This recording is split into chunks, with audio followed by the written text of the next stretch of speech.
Dari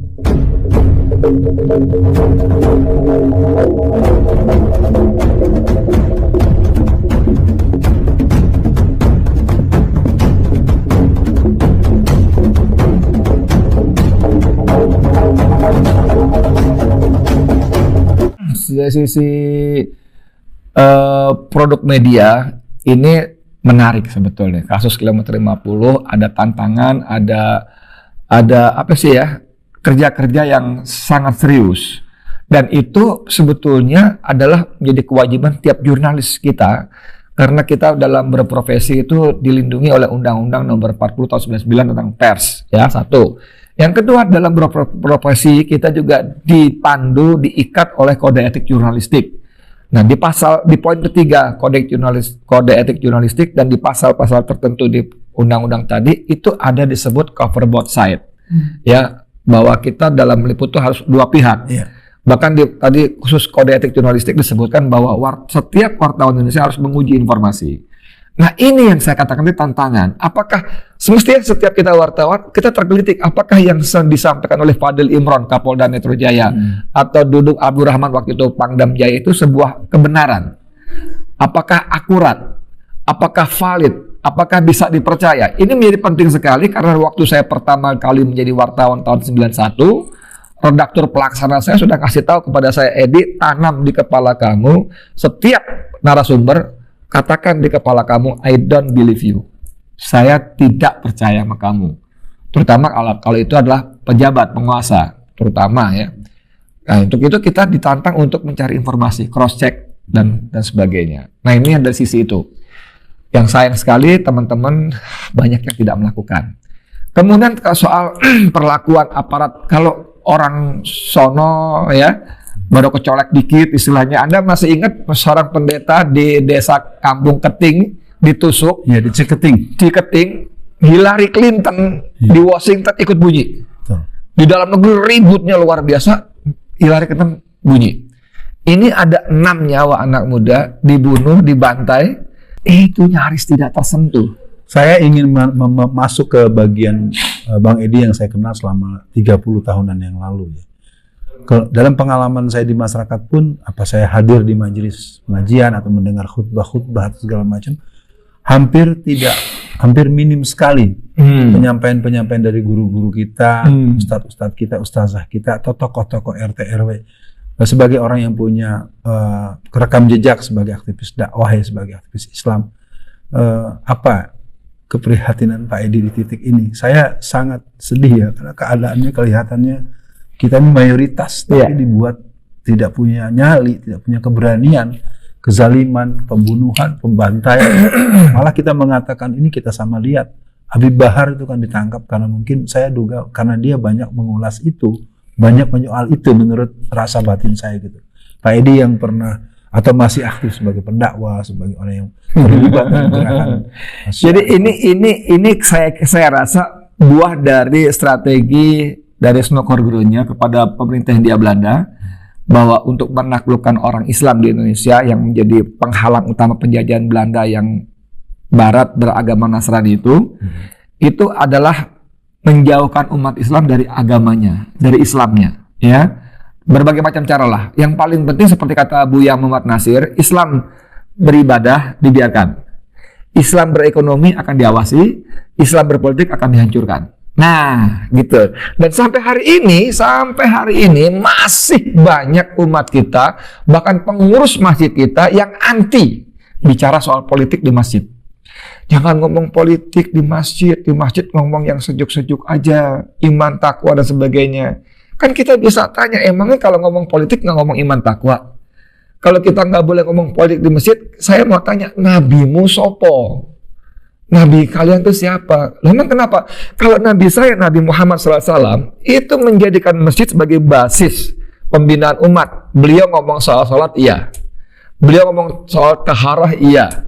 Beliau ngomong soal zakat, infak, sedekah, puasa, iya. Tapi dari masjid juga beliau berkirim surat kepada para kaisar, kepada raja. Itu surat diplomatik. Itu surat soal politik dari seorang Rasul sekaligus kepala negara kepada kepala suku, kepala pemerintahan yang lainnya. Dari masjid juga beliau mengangkat si A, si B, si C sebagai gubernur di Mesir, di mana. Siapa bilang urusan gubernur bukan urusan politik? Bahkan dari masjid juga beliau ngirim pasukan perang ke sana kemari, ngirim anak-anak muda jadi panglima. Siapa bilang perang bukan urusan politik? Nah ini loh. Jadi gini, kalau kita umat Islam, apalagi yang laki-laki, hampir setiap Jumat itu khotib itu mengutip ayat ya ayyuhalladzina amanu dkhulu fis-silmi kafah. Wahai orang-orang beriman, masukilah Islam, pelajari, amalkan Islam dengan kafah, dengan total. Islam itu agama yang total, bro, gitu ya. Bukan cuma ngurusin zakat, puasa, haji, sholat. Bukan cuma itu. Islam juga urusan selain kepada Allah vertikal hablum minallah, juga urusan horizontal hablum minannas. Dan itu termasuk urusan bernegara. Nah, pemirsa, Bang Edi luar aslinya ya. Dibiarkan bisa 2 jam. Saya akan punya pertanyaan terakhir. Mungkin buat semua pemirsa, kita tidak akan pernah bisa menutupi negeri ini tidak akan pernah merdeka tanpa perjuangan para ulama dan santri. Tidak akan pernah ada kemerdekaan tanpa jihad, tanpa solusi jihad, dan tanpa keberanian seorang Jenderal Sudirman yang ketika agresi Belanda yang kedua, seorang Soekarno sempat berbisik kepada Sudirman, Jenderal Sudirman, Pak Dirman, bagaimana kalau kita mengalah saja kepada Belanda?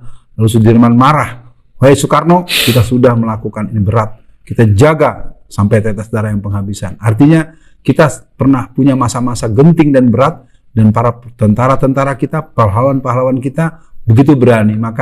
Dan itu masalah politik. Ya, penting itu. Ya, buat Bang Edi, mungkin saya ingin memohon satu dalam bentuk acara Alfian bertamu atau Uwat bertamu, apa saja yang bisa kita lakukan agar kasus kilometer 50 ini tidak menguap, tidak hilang. Mungkin apa tahapan atau ini menarik kata tadi pertanyaan agar tidak menguap dan hilang. Memang terus terang ya dalam hampir 2 tahun ini, setahun ya, Desember 2020. Iya, betul. Ya.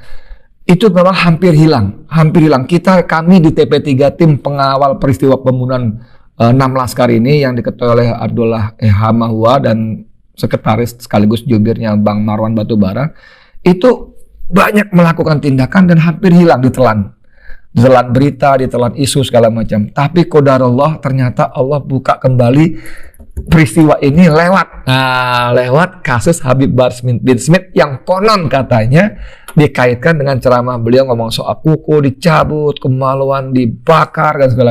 Jadi memori publik diangkat lagi. Tadi saya ngobrol-ngobrol, ini kalau kasus ini jadi naik ke pengadilan, Habib Bahar bin Smith dijerat pasal-pasal kebohongan yang menimbulkan keonaran. Ini saatnya membuka buku putih yang dibuat. Nah, tadi ada bukunya ya. Gimana ada bukunya, Bang? Tunjukin. Ini saatnya membacakan buku putih di hadapan majelis hakim. Dahsyat sekali. Ini saya ada di sini, tapi nyaris nggak kontribusi apa-apa. Harus mengakui teman-teman dahsyat sekali menulisnya ya.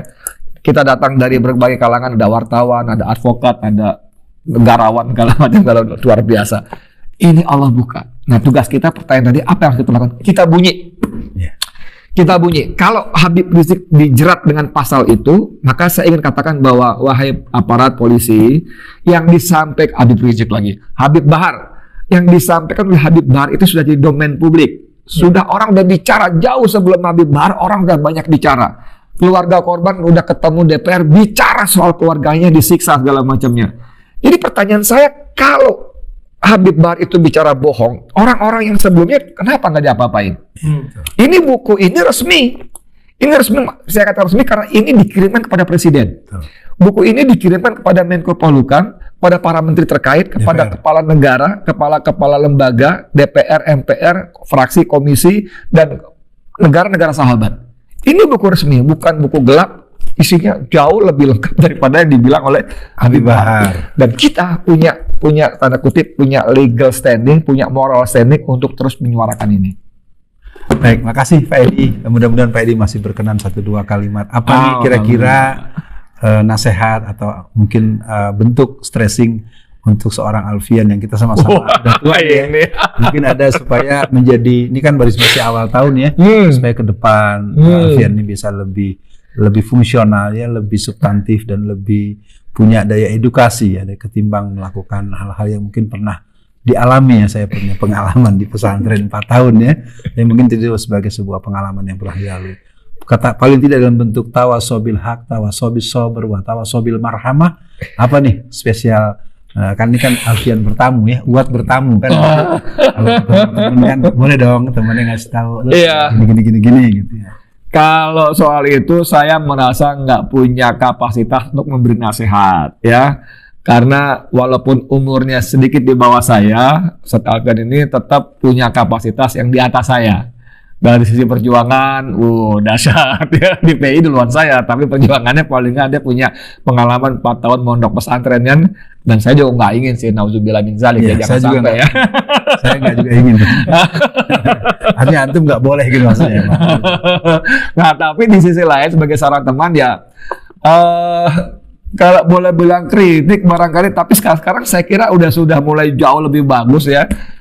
Ukuran takutnya itu hampir nggak punya, itu masalahnya Alfian Tanjung itu sehingga jebrot gitu loh, yang aduh ini membuka peluang untuk menjerat dengan kalimat-kalimatnya itu.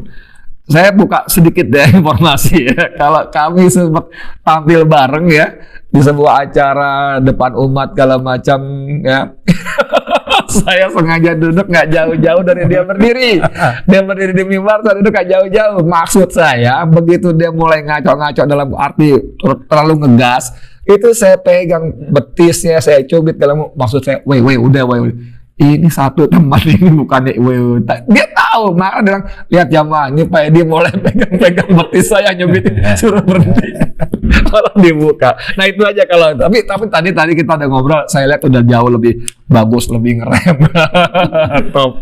Baik, buat pemirsa sekalian, kita ucapkan terima kasih, dan Pak Edi, saya secara jujur terobati rindu saya. Saya mencintai antum sebagai sesama saudara seiman, seperjuangan.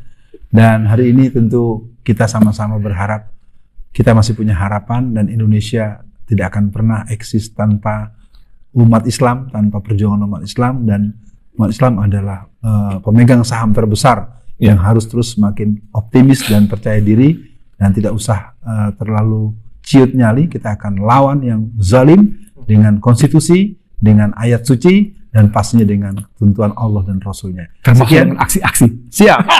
Assalamualaikum warahmatullahi wabarakatuh. Waalaikumsalam warahmatullahi wabarakatuh.